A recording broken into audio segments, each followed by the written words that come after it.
it's frustrating. You know? It's sad. It's upsetting. It's just so like on both sides I'm just like, oh, the business.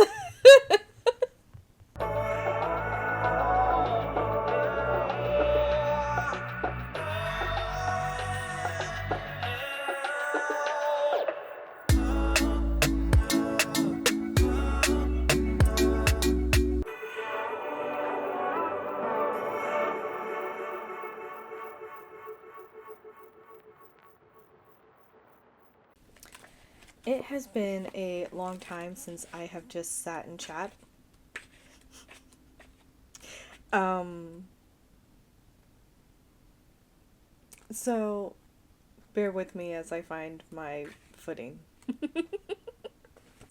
Hey, just really wanted to pop in and give a spoilers ahead disclaimer because I am going to be talking about a few shows and movies, and I go into some detail on plot for a couple of them. So, just in case, I'm going to be speaking about Wednesday, particularly season 2, Shadow and Bone, Has Been Hotel, and Hell of a Boss.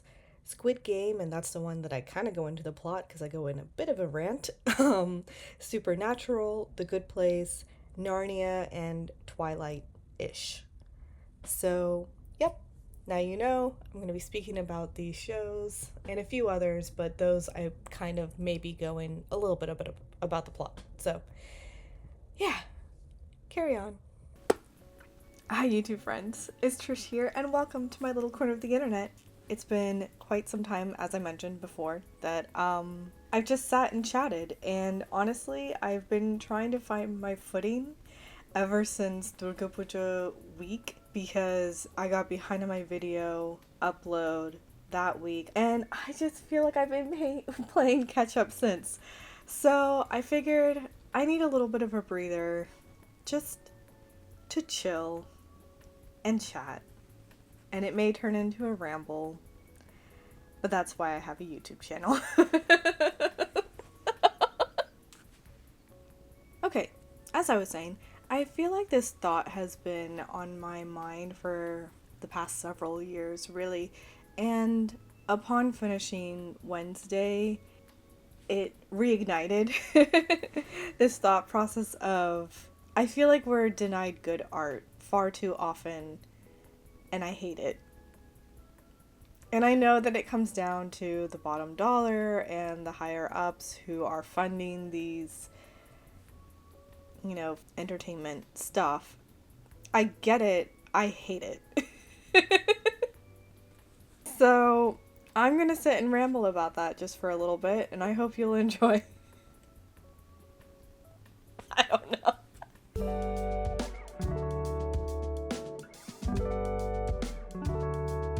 So, when I was watching Wednesday season 2, I was worried that because I didn't remember much of season 1 that it was affecting how I was watching season 2. I felt as if, okay, maybe I just don't remember some storyline points that were dropped in season 1 that would have helped in me trying to figure out season 2. Because I feel that Wednesday is a show that kind of leans mystery. Something happens, a murder, and you try to figure out, well, who did it? And so I felt very frustrated as I was watching season 2 because instead of learning more information to try to figure out who did it, I feel like they were repeating certain information that felt like it was stalling the progression of the story. And again, I realize Wednesday is not for a woman in her mid-30s. Like, I am not the demographic for this show. But I still feel like the demographic for this show could handle more information. So that just reignited my frustration with season 2. Because even though, okay, so like, the actors are really good. The settings are really cool. Like, all the parts of Wednesday, it's a Tim Burton show, He is I mean, most of Tim Burton's work is not my cup of tea per se. My sister loves a lot of Tim Burton stuff.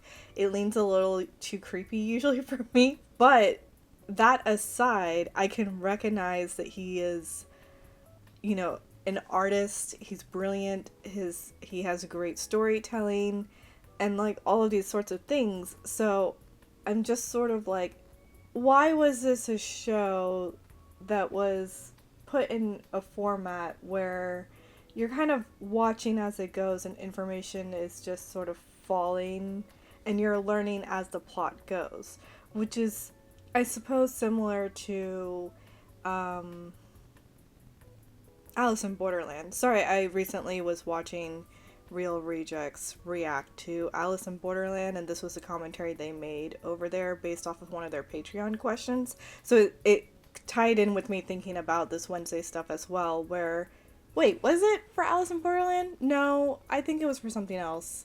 No, I think it's about them watching, what are they watching? Hello Boss. As opposed to Has Been a Hotel, which was created by the same people. And this Patreon's question was about how, wow, this was not in my notes. I'm just rambling now. But anyway, it was based on how, in their opinion, Has Been Hotel is plot forward and Hell of Boss is character forward. And so in Has Been Hotel, you like essentially kind of know the plot as you're watching it, whereas in Hell of a Boss, you're learning about your characters and the plot is happening as you're learning about your characters. So you're exploring whole new worlds. But again, to me, Wednesday feels different from that because it's set up to be a mystery. Wednesday is trying to figure out who is doing these murders, who is after her family, and so as such, we as the audience are also trying to do that. Oh my god, I don't know why this turned into a whole rant about my qualms with Wednesday season 2, because again, I still like this show. Like, I love the actors. I just wanted more from the story. And I guess what this is leading to is I wonder if the writers probably did have more in terms of the story, but were held back because money.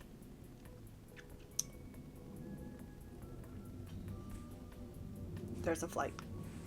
I need a sip anyway. The reason why I was saying that is because, so I watch a lot of YouTube. I don't think it's any surprise there. Two instances are coming to mind right now. I watched one of Lady Genevieve's interviews with one of the writers from Shadow and Bone. Right? Yes. And okay, that's part of my other point. So I'm going to table that one. Another instance is I watched the Game of Roses recaps and they primarily started off doing The Bachelor, but now they've branched out to do a few other dating shows. Anyway, Chad, I believe is his name. Sorry, I'm new to watching them. He's had a long career in the entertainment industry as a writer, actually. I remember him talking on one of their podcasts about he had a show that made it onto a network. Forgive me, I do not remember the show. I don't remember like when it happened. But he had a show that was on the network that he created and was writing for. And he talked about how in their initial episodes, the higher ups, let's say, told him to take out one of the characters. This character was a best friend, if I'm remembering correctly. I may be butchering this, but from my memory, he was told to rewrite the episodes by taking out that character. Basically, the show is airing as it's sort of being written. As this show is going on and it makes it into sort of the middle episodes, then those higher ups came back and was like, you know what, this isn't really being understood or whatever, so why don't we like add a character that's going to like help get some sort of point across or something like that. I don't remember the details, but essentially he's like, "Oh, you mean the best friend character you had me write out in the beginning of the show?" So it's just like a lot of times you're hearing this instance from some writers, because I'm going to reference the one about Lady Genevieve, and like some of the issues that they sort of had in writing. I think that's slightly different, so I'll still table that off. But essentially, it's like, obviously, these writers are writers, you know, and they're creative and they think through these sorts of things. I took a master class on screenwriting. This one was Shonda Rhimes, actually, was the instructor over there. And so, really learning about the format of scripts and having an act and all this kind of stuff. And of course it does. Like, these things are thought out so much in detail. There's another flight. Okay, it's not coming this way though. Great. So, these things are thought out in so much detail that everything is there for a reason. And it's so frustrating that people who are not in the profession will make these decisions that the people have to follow, like the writers have to follow, because they essentially write the checks, and so they get to make the final say.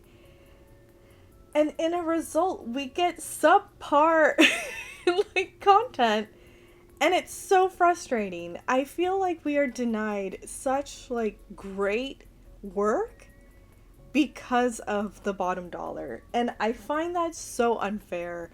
Not only to us, because we are denied great content to watch, but also to the creatives that are creating this artwork. Like, you have these amazing writers, cinematographers, lighting experts, the music, like everything is thought through. And when you let the people that you hire to do this job do their thing, you get masterpieces. And why wouldn't you want that every single time? I don't understand. Like, okay, I'm gonna try to calm down. I'm very passionate about this topic because I love art. I am in the arts. I am a graphic designer. I wouldn't consider myself an artist, though. Like, I'm the how to put this? It's a real struggle that I've had to come to terms with, because I'm not great at creating on my own. I'm just not. That's not the type of artist that I am. But I can mimic, I can recreate, I can think through and organize. So I studied architecture in college. I didn't even study graphic design. But when I was studying architecture, space planning was where I felt at home, which is the more technical aspect of architecture. And when you went to SCAD, which is in art and design school, I felt a little bit like a fish out of water over there, okay? So that's a whole nother insecurity to explore at a different time. But that's why I find it so frustrating when true artists, true creatives are limited because of business. Like, I hate that so much. It's just like, you're clipping their wings. You are caging them in. Like, you're not letting, again, the people that you have hired because of their talents, you're not letting them just fly free and create these amazing worlds that we could all just be honored enough to witness. And you'll make your bottom dollar then. I mean, Jesus, okay, so circling back to the Shadow and Bone thing.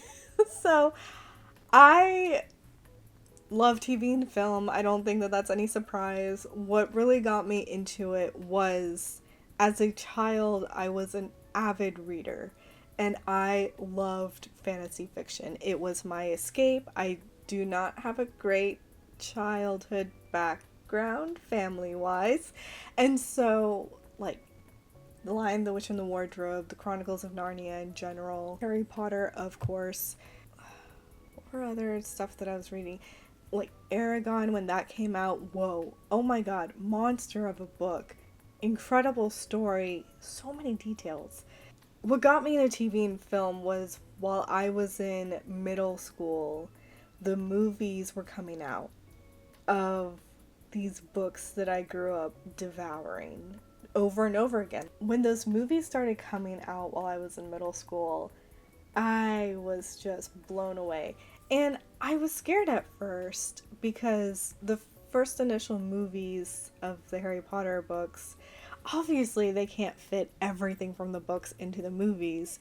And so that was like frustrating at the time, but I think as law in our household, we have a Harry Potter marathon at least once a year. I occasionally just put on the third one. That's my favorite one.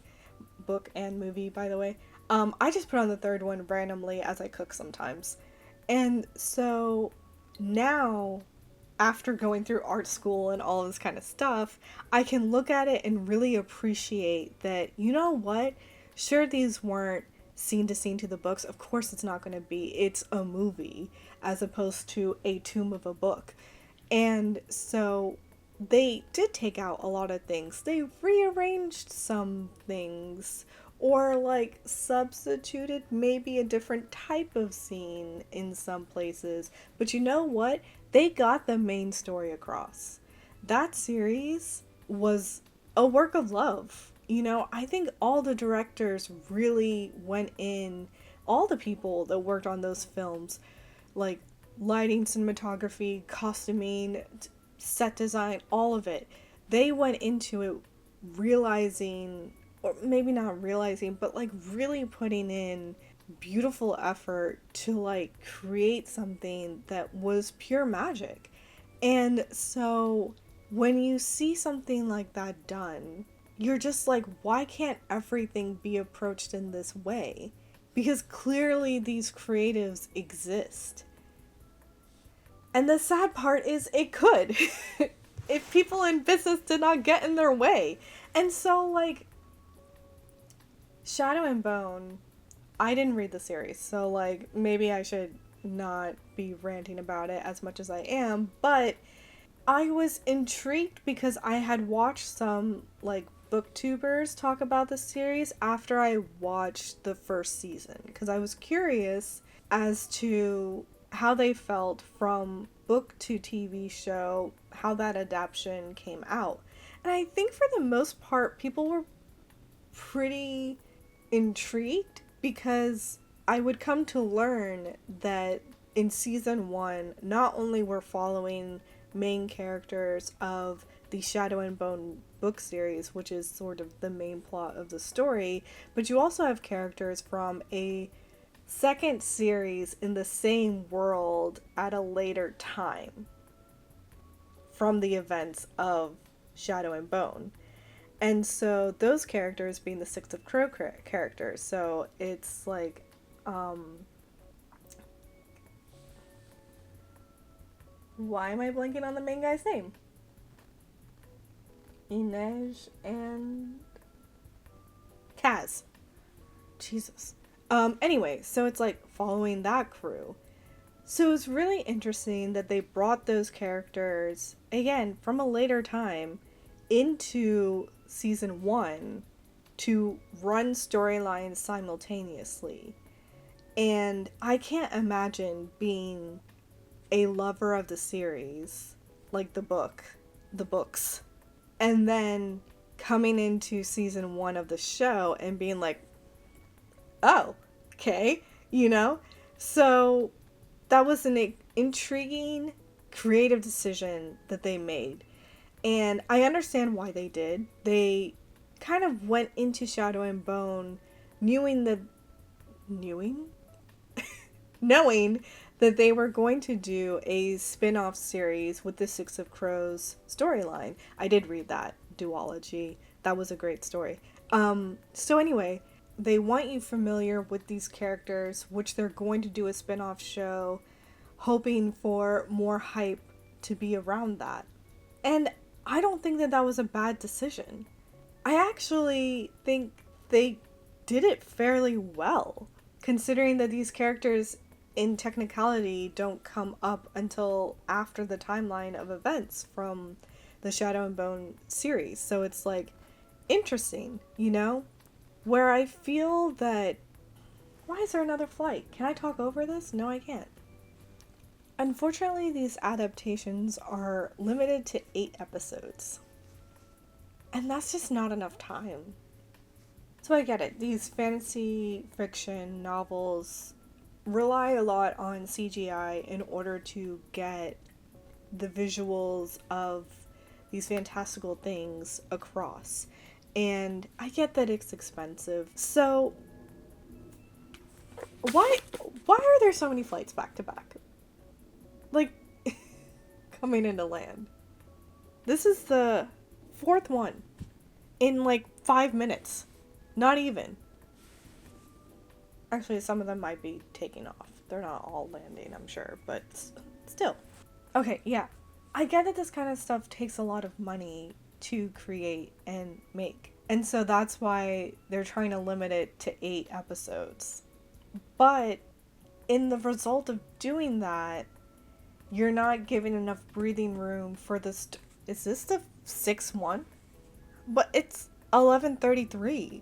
It's difficult because I'm like trying to get my point across and I just have to pause. And then I lose my steam and I lose my like thought process.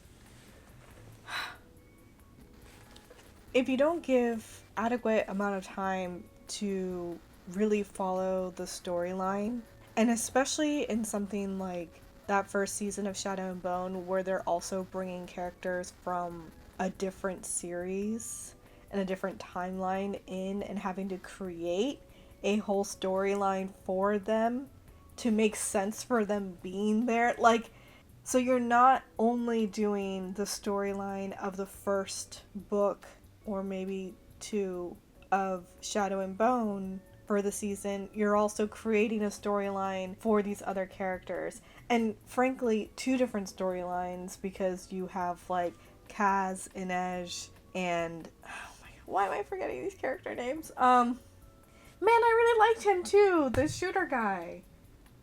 I'm so sorry. I'll put it in the comment. But you also have, oh my god, here we go. Matthias and, oh my god, I really loved her. What was her name? It's been a long time since I've seen the show. The reason why I'm actually talking about it is because I really liked the show. Even though I didn't read the series, I could see it being a series I would have loved had I come across it in that time frame when I was reading these fantasy worlds. And so I was so intrigued to find out that they were meshing 2 different series characters together in season 1. They had a lot they were working against to try to get the story out so we would be familiar with these characters that would be on a spin-off show so that the audience would just continue on to that spin-off. I see it. I understand why they made the decisions that they made, but they were still limited to 8 episodes in which to not only tell the story of Shadow and Bone, but also create a story for the Six of Crows characters to make sense for them being there. And again, that's like split in 2 because those characters weren't together from the beginning. It's like giving a backstory to how they came to be together. And I think that's incredible. And they did a great job. And I'm so sad that Shadow and Bone was canceled after 2 seasons because, again, you're having to continue that into season 2. And I just feel like it's impossible. 8 episodes is not a lot of time. It's impossible, you know? And I'm so saddened that it's not. I mean, we're denied Ben Barnes in all black. Come on now. That's besides the point. It's just, you're denied what could have been a really good show, I think, had it been given a chance to continue. I did read the Six of Crows duology, and I also read the King of Scars, right? That was like another series. And that was also a great story. And I feel like these would have been amazing shows. And I'm so sad that it didn't get the legs on which to carry itself. Like, I think so many shows are trying to capture that Game of Thrones level of interest. But Game of Thrones, we're not going to talk about the last season of Game of Thrones. But like, Game of Thrones had a lot of episodes. A heck of a ton more than 8. Okay, so I looked it up. They had 10 episodes. So, okay, not a heck of a ton more. But that's still nearly 2 hours, maybe even a little more than 2 hours of extra runtime in which you can still develop a story so much more than you can in 8 episodes. So my point still stands. Carry on. And on top of having the amazing team that's like, you know, doing their thing. And over here it's like you have this team doing its thing and they're doing a great job. But they're not given an adequate amount of time in which to showcase that and to really like develop the story and suck you in as a viewer and hold your attention. And I feel like that's so unfair. And so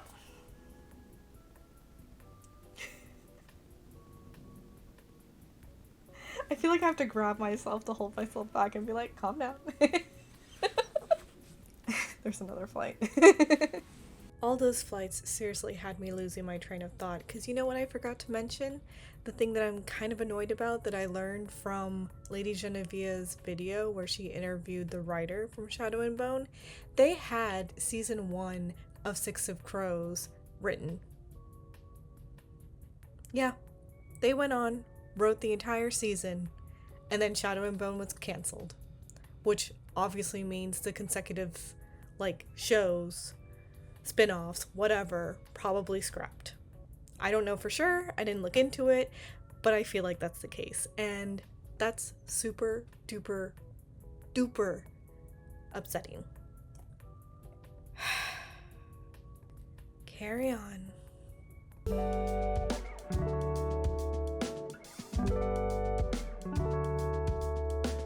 I also feel like this is annoying on the other end. When something is just so spectacular and does get all the hype because it was so spectacular, to then the higher ups want to continue past its end date.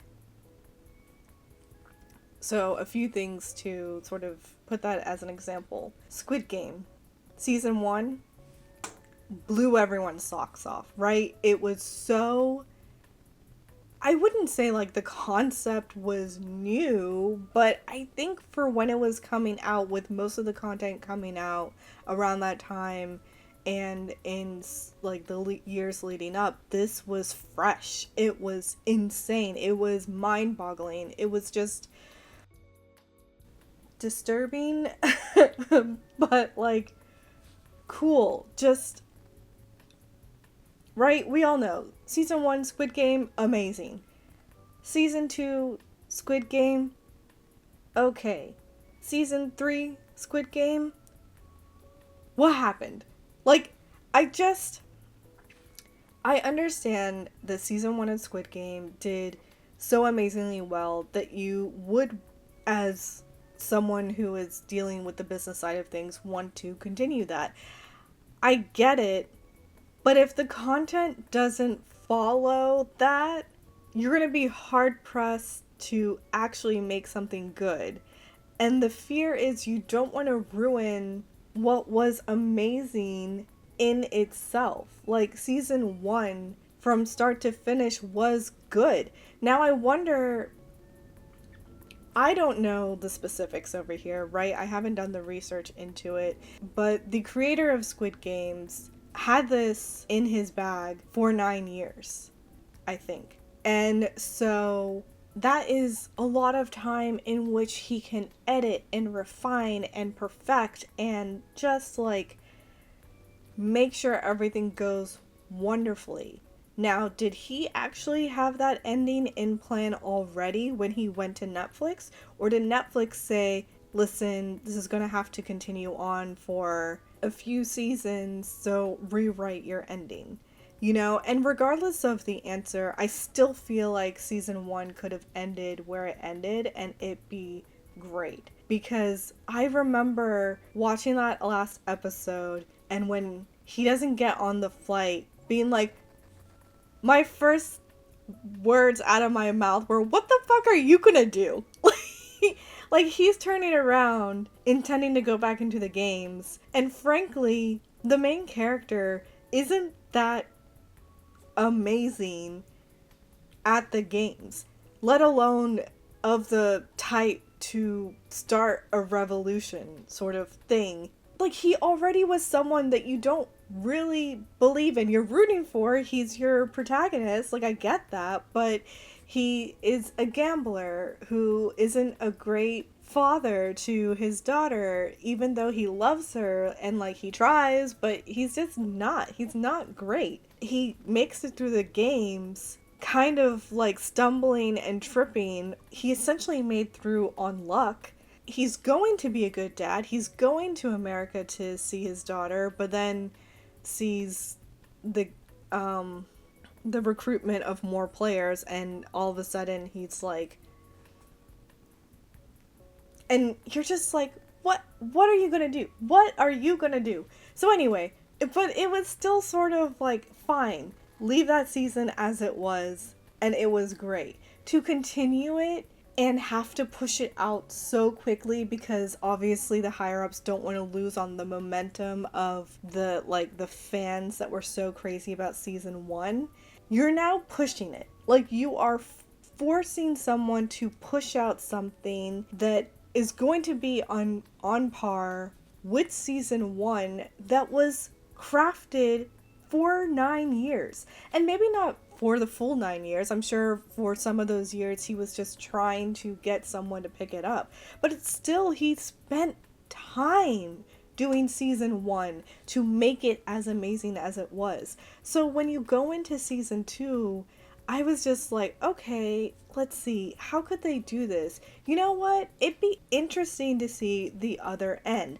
Like, okay, we get it, these games are going on, but how did this all start? How did this, like, we know the basis, apparently just a lot of really, really rich, disgustingly rich people are bored, and so they want to watch this sick game, and you know, it's this commentary on the ultra rich and the everyday person, and how the everyday person is a form of entertainment just for the ultra rich to play with, essentially. And it, like, I was thinking season two was going to be an exploration on the other side into the frontman's backstory, how he decided to actually stay and work for these people after he had, and they kind of did, sort of.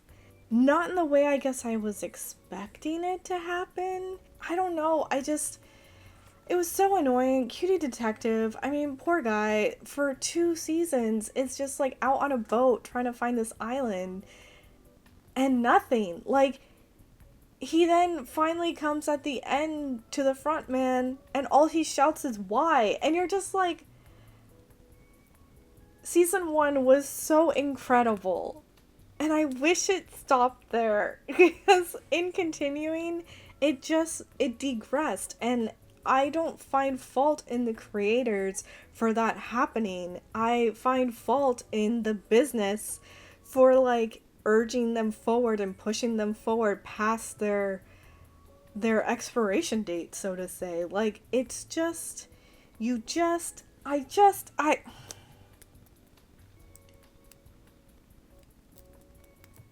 it's frustrating. You know? It's sad. It's upsetting.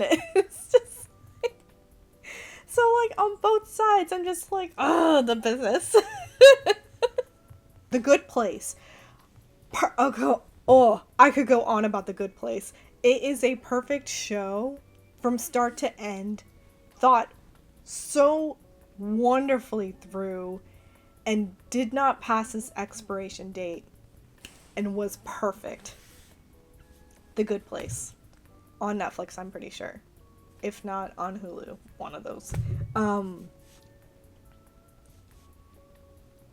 I seriously could go on about The Good Place. I probably should just make it its own video at some point, but because I used to have this thing where I would watch shows, and if it wasn't something that was in the past and already done, something that I could binge, if it was something that was new and coming out and I was having to wait season to season, I generally did not make it past season 3, definitely not season 4 for most shows. And it's because something around season 3, season 4 time, the storyline gets interesting and it loses me because it's like it's hit this sort of lull, and I feel like they're trying to figure out how to keep the show going because it has such a fan base and the business wants it to keep going, but it's like, how do we do that with the storyline? Supernatural, the writer of that show created 4 seasons or 5 seasons, I forget which one, and had it end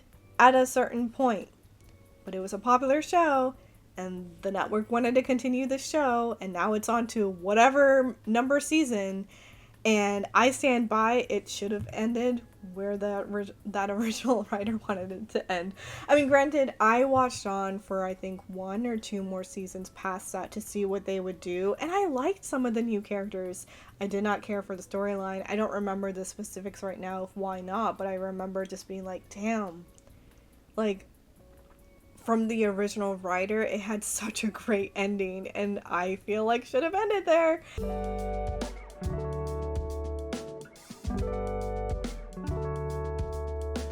Continue, I did have another note about the Chronicles of Narnia and how Andrew Adamson went into it. Was another example of a book that I actually was nervous about this one because I was a little older when it was announced that the Chronicles of Narnia, Lion, the Witch, and the Wardrobe was coming out, and I loved that book as a kid, so I was so scared about it being made into a film. And this was during the time where in the DVDs, you got a bonus features DVD as well, and so you got to watch a little bit of the behind. They should bring that back. You got to watch the behind the scenes and listen to all of these people that worked on the film, not just the actors. It was more so the directors, the costume designers, and all of this kind of stuff, and listen to them and talk about their process of creating this thing. And I did a little bit of a search into how it actually came to be that they were going to make a film about this, and Andrew Adamson had sent in a 20+ page pitch based off of his memories from reading the book, detailing what he would want to do with the film if he were given that chance. And it's just when you have someone so passionate about the source material, they are going to put in the determination and the effort and the drive and their expertise into creating something amazing. That first movie, it simply took my breath away. I had no words after coming out of the theaters watching that first movie. It blew my mind away. And to watch the behind the scenes and see some of the pages from his notes and these sketches and these detailed thought processes of how he the battle sequence wasn't in the book. That's something he added because it was in his mind as he was reading the book. And so, when you let creatives do their thing, can you imagine that film without that sequence? No, you can't. It is just... Are you with me? To the death. For Narnia! And for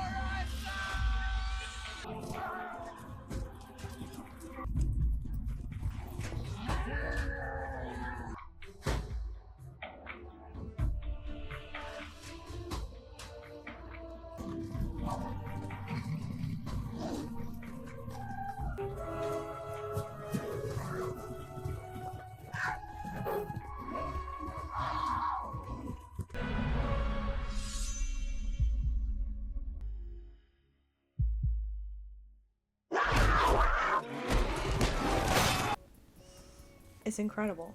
It's truly incredible. So anyway, I just like there's so many more other examples like that, like the battle sequence in the last Twilight movie, you know, not in the books, something that was added in, and like the amount of pages into describing each of the characters and like how that was going to play out. And again, a decision made artistically for the right reason. Granted, obviously we all lost our minds when Carlisle's head was popped off because what? But, you know, it's just, sorry, it's hua hua hua season, regardless of the blinding sun outside. So, like, I actually was recently watching someone talk about that. So that's in my mind now, too. But anyway, I'm just getting at people are in these professions for a reason. They're good at what they do. And I'm really upset sometimes to find out that they are put in these limited positions and restrained from doing what they do to create like amazing stuff. And we have examples of amazing stuff because they weren't as limited in the, I'm sure they still had their limitations in their own ways, but they weren't as limited by like episode count or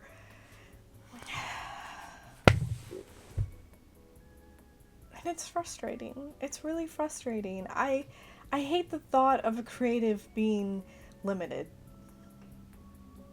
I do. And that's basically what I wanted to come here and ramble about. It's I'm sad. I'm sad and I'm annoyed and I'm frustrated and it sucks, you know? And it's like these actors are great and they're not allowed the opportunity to showcase what they have.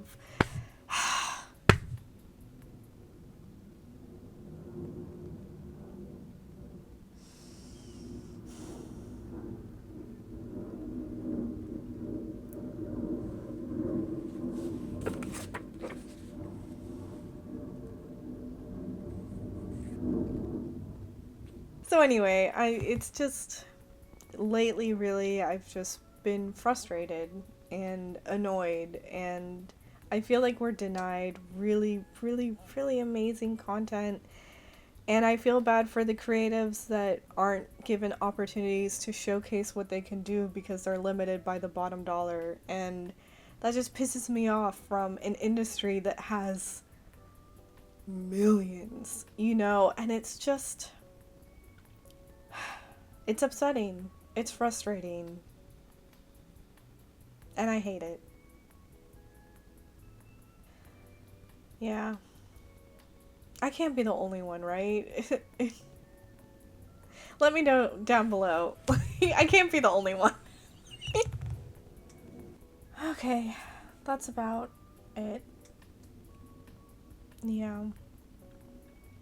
I'm just going to wallow for the rest of the day. I think. Possibly.